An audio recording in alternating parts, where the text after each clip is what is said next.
প্রিয় দর্শক, আসসালামু আলাইকুম। কেমন আছেন সবাই? আশা করছি সকলে ভালো আছেন। সকলকে জানাচ্ছি মনিহা ট্যুরস এন্ড ট্রাভেলসের পক্ষ থেকে শুভেচ্ছা ও স্বাগত। আজ 5 অক্টোবর 2024।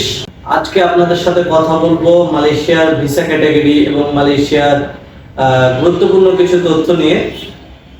কথা না বাড়িয়ে চলুন ভিডিওটি শুরু করা যাক।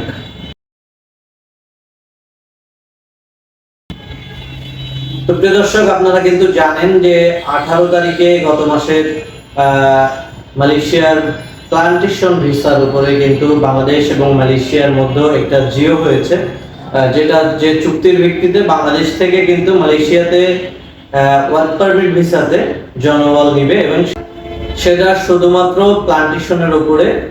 এবং প্লান্টেশন সম্পর্কে আপনারা কিন্তু জানেন, সেটা হচ্ছে পাম বাগানের কাজ। এই কাজের উপরে কিন্তু বাংলাদেশ থেকে মালয়েশিয়া জনবল নেবে। তো এখন অনেকে আছেন যারা আমাদেরকে ফোন করেন, কথা বলেন, অনেকে বলেন ট্যুরিস্ট ভিসার ক্ষেত্রে অনেক ধরনের প্রশ্ন থাকে আপনাদের। তো সেক্ষেত্রে মোটামুটি আজকে বেশ কিছু তথ্য দিয়ে আপনাদেরকে সহযোগিতা করার চেষ্টা করব। তো আপনারা যারা ট্যুরিস্ট ভিসা করতে চান তারা কিন্তু আমাদের মাধ্যমে ট্যুরিস্ট ভিসা করতে পারবেন। যারা কন্ট্যাক্টে ট্যুরিস্ট ভিসা করতে চান সেক্ষেত্রেও কিন্তু আমাদের মাধ্যমে আপনারা কন্ট্যাক্টে ট্যুরিস্ট ভিসা করতে পারবেন।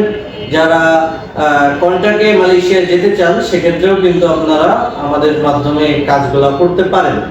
আর মালয়েশিয়া ওয়ার্ক পারমিট ভিসাতে আপনারা যারা যেতে চান তারা কিন্তু আমাদের সাথে যোগাযোগ করতে পারেন। আমরা প্লান্টেশনের কাজের উপরে আপনারা যারা যেতে চান তারা যোগাযোগ করতে পারেন। আগামীতে প্লান্টেশন কাজের মাধ্যমে যে ভিসা ক্যাটাগরিটা বাংলাদেশ থেকে চালু হচ্ছে সেই মাধ্যমে বা সেই কাজের উপরে কিন্তু আপনারা যেতে চাইলে আমরা আপনাদেরকে সহযোগিতা করতে পারবো ইনশাআল্লাহ।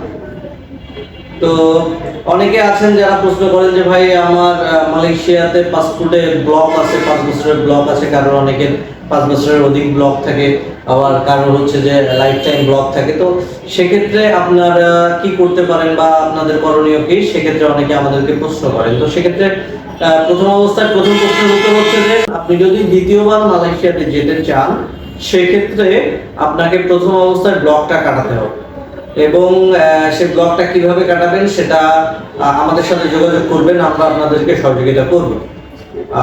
প্রথম অবস্থায় ব্লক কাটাতে হবে। ব্লক কাটানোর পরবর্তীতে আপনারা কিন্তু ভিসার জন্য অ্যাপ্লিকেশন করতে পারবেন এবং ব্লক যদি না কাটিয়ে ভিসার জন্য অ্যাপ্লিকেশন করেন সেক্ষেত্রে কিন্তু আপনারা মালয়েশিয়ার ভিসা পাবেন না। সুতরাং যাদের পাসপোর্টে মালয়েশিয়ান ব্লক আছে অবশ্যই আগে ব্লক কাটাইতে হবে, তারপরে আমাদের সাথে যোগাযোগ করলে আপনারা ওয়ার্ক পারমিট ভিসায় যেতে পারবেন। যদি বলেন যে ট্যুরিস্ট ভিসা করতে চান সেক্ষেত্রে ট্যুরিস্ট ভিসার ক্ষেত্রে যে কোনো ভিসার ক্ষেত্রে আপনাদের প্রথমত ব্লক কাটাইতে হবে, তারপরে কিন্তু আপনারা ভিসার অ্যাপ্লিকেশন করতে পারবেন বা ভিসা পাবেন, মালয়েশিয়াতে যেতে পারবেন। তো এই ছিল মোটামুটি আজকে মালয়েশিয়া নিয়ে বেশ কিছু তথ্য। আরো যদি এই যাবতীয় কোনো তথ্য আপনাদের প্রয়োজন হয় কমেন্ট বক্স খোলা আছে, প্রশ্ন করবেন, মতামত জানাবেন। আর ভিডিওটি ভালো লাগলে অবশ্যই লাইক কমেন্ট করে দিবেন। আজকের ভিডিওটি এখানে শেষ করছি। সকলে ভালো থাকবেন, সুস্থ থাকবেন। আল্লাহ হাফেজ।